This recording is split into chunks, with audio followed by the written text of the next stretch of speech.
Okay, so our final theme from your 25 lessons in 25 years in banking is the little big things that matter. And sort of one of your sort of profound lessons is that you describe how quickly people forget you in the finance industry, and that, in the grand scheme of the universe and life, we're actually just a little speck in history. So given that thought, do you have any tips on how you can find meaning in life? Because, if you think about the grand scheme of it too much, it can get quite scary quite quickly. And then does anything actually really matter? Yeah, that's a big question. When to answer the meaning of life question. Well, I would say there's a few different ways one can look at this. The one basic way I like to look at this sort of question, the meaning of life, is to leave this planet, this earth, in a better place that you found it. So that can be done in different ways. It could be done at the environmental level. It could be done at the relationship level. It could be done in a work, way. Mm-hmm. So it could be applied at all sorts of different levels. What are you doing to make the planet a better place? So every interaction you have with somebody, is it leading to something that's going to help them in some way? Is it going to lead them to help others in some way? Mm-hmm. Every thing that you do, the things you do with the resources you gain, how are you using those resources? Are you just spending it on frivolous material goods, fancy cars and so on? Or are you then using it to help others through charity or just helping friends and so on? Mm-hmm. Are you using it to help institutions that are making the world a better place? So I think there's one aspect of the meaning of life type question is, how are you helping others? Mm-hmm.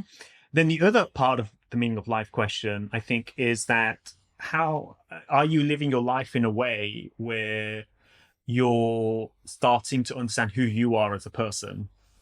And that then links back to your ego. Like, we all have our egos and our our sort of more negative traits. Mm-hmm. So are you living life in a way where you start to recognize what those are? Mm-hmm. That you recognize your ego and that you are not your ego? Or put it another more explicit way, you are not your thoughts. Mm-hmm. It's very easy as a person to think that you are your thoughts. Just because I'm thinking something, I think I am that thought. Yeah. But you aren't. There's a space before that thought.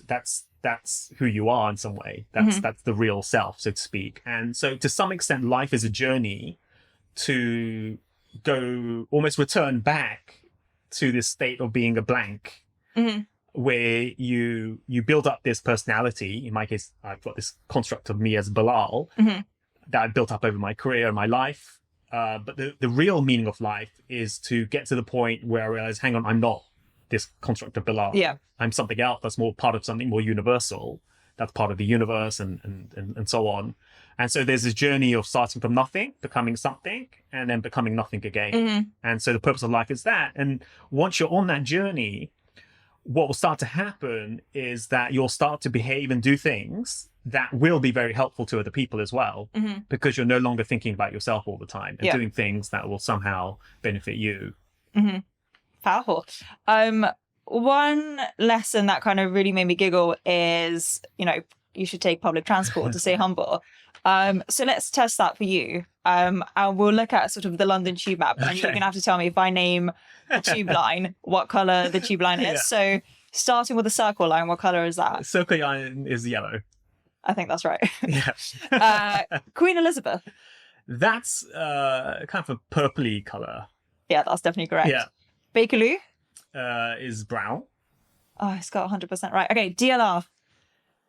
DLR, isn't that kind of greeny, bluey two-line things? Oh, he's good. Okay. Okay, we believe that you've take public transport. Okay, great. Sort of your final lesson is to remember that, you too will die and we need to prioritize what's important. So knowing that, what is the one thing you change in the way that you're living now to kind of stick true to that lesson? Yeah, I mean, the purpose of that, in Buddhism, there's something called the death meditation, where it's in the Tibetan book of dead, living and dying. And it's a common meditation in that tradition. And it basically tells you should meditate on your own death. And you do that for like 20 minutes a day, and then that will lead to, further personal growth. And I think there's a lot of wisdom in that. And a simple exercise is to think that, okay, what would I do if I died next year? Like, what would I do for the next 12 months? Mm-hmm. What would I do if I died next week? What would I do in the next 7 days? What would I do if I died tomorrow? What would Mm-hmm. I, so I often do these little exercises in my head to think, what would I really sort of do? And Okay. so on. And when it comes down to it, when I kind of strip it all away, it comes down to spending time with my loved ones, my wife, kids, Yeah. I just want to be with them. And so that tells me that I need to, when I do have decisions to make about how I spend my time, I need to bias it towards that, spending time with them.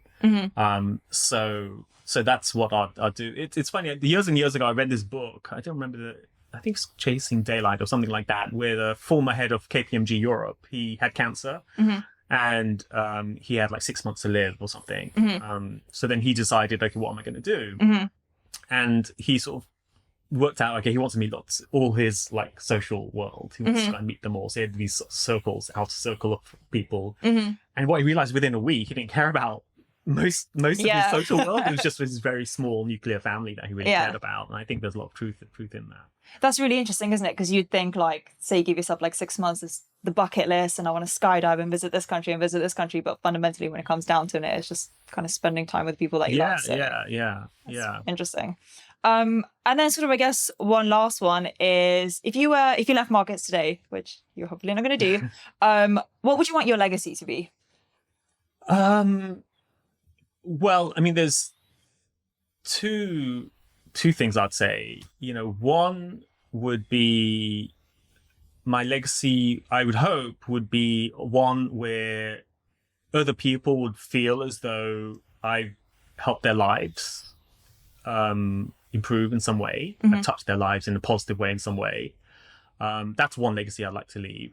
The other one is perhaps a bit more subtle and a bit more likely, is almost not to have a legacy. And then if you look at some of the Native American traditions, they have this whole notion that you should not live a lifestyle or not create a society which leaves an imprint on the earth. Because otherwise you're kind of disturbing this equilibrium that's existed for like 1 million years. And so I think there's something to that where you almost don't want to have a legacy, because if you do have a legacy, in some way you kind of disturbed the balance. And so you almost want to kind of go away anonymously to some extent as well. Because the challenge I always have with the legacy question is it's for me, it's really intertwined with ego as well. Like, who am I to leave a legacy? Why do I want my name to be on a building? And all of that type of stuff. It's associated with all of those sorts of things. So you almost don't want to be known to have left a legacy. So something to be more kind of subtle in some ways. That sounds great. Well, look, this has been incredibly insightful, and I'm sure sort of our viewers, clients, already took something out of each of the 25 lessons. So thank you